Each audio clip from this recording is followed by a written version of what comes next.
As hospice clinicians, we care for patients during their most vulnerable moments. We provide comfort, support, and dignity as they navigate the end of life. This includes protecting our patients from harm. Mandatory reporting is a legal and ethical obligation. It requires hospice clinicians to report suspected abuse or neglect. It serves as a safety net for vulnerable individuals. Failure to report can have serious consequences. Our role as mandatory reporters is crucial. Timely intervention can mean the difference between suffering and safety. By fulfilling our obligations, we ensure patient safety and well-being.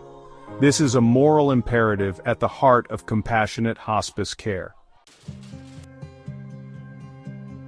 The term mandatory reporter might seem like a distant legal concept, but it has a very real and direct impact on our everyday work as hospice clinicians. In essence, it means that we have a legal duty to report any suspicion of abuse or neglect of our patients. Who exactly falls under the umbrella of a mandatory reporter? The definition varies slightly from state to state, but generally includes healthcare providers, social workers, educators, and law enforcement personnel. As hospice clinicians, we are directly involved in the care of vulnerable patients, and are therefore considered mandatory reporters. This role comes with significant responsibility. We are the eyes and ears for those who may not be able to speak up for themselves. Our patients rely on us to advocate for their safety and well-being, and that includes reporting any suspicion of harm. It's important to remember that mandatory reporting is not about making accusations or interfering with families. It's about ensuring the safety and well-being of our patients.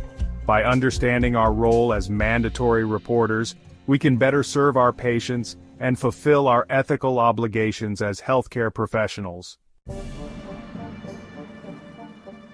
Recognizing the signs of abuse is a critical skill for any hospice clinician.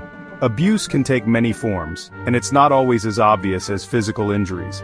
Being vigilant and aware of the various types of abuse and their subtle indicators is essential to fulfill our duty as mandatory reporters. Physical abuse is often the most visible form, characterized by unexplained bruises, cuts, burns, or fractures. However, emotional abuse, though less visible, can be just as damaging. It can manifest as withdrawal, depression, anxiety, or fear, particularly around certain individuals. Financial abuse, involving the exploitation or misuse of a patient's finances, is another form of abuse we might encounter. Look for unusual bank activity, missing belongings, or sudden changes in financial documents.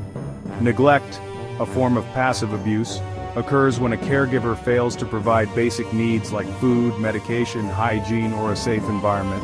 Remember, we are not investigators. Our role is not to prove abuse but to report suspicions. If something feels wrong, trust your instincts and report it. Early intervention can make a world of difference in protecting our vulnerable patients. When we encounter signs of potential abuse or neglect, it's crucial to act swiftly and effectively. Our patient's safety depends on our decisive action. Ensure the immediate safety of the patient. If in immediate danger, call 911 or your local emergency number. File a report with the appropriate authorities. Familiarize yourself with your state's reporting guidelines. Contact Adult Protective Services or law enforcement.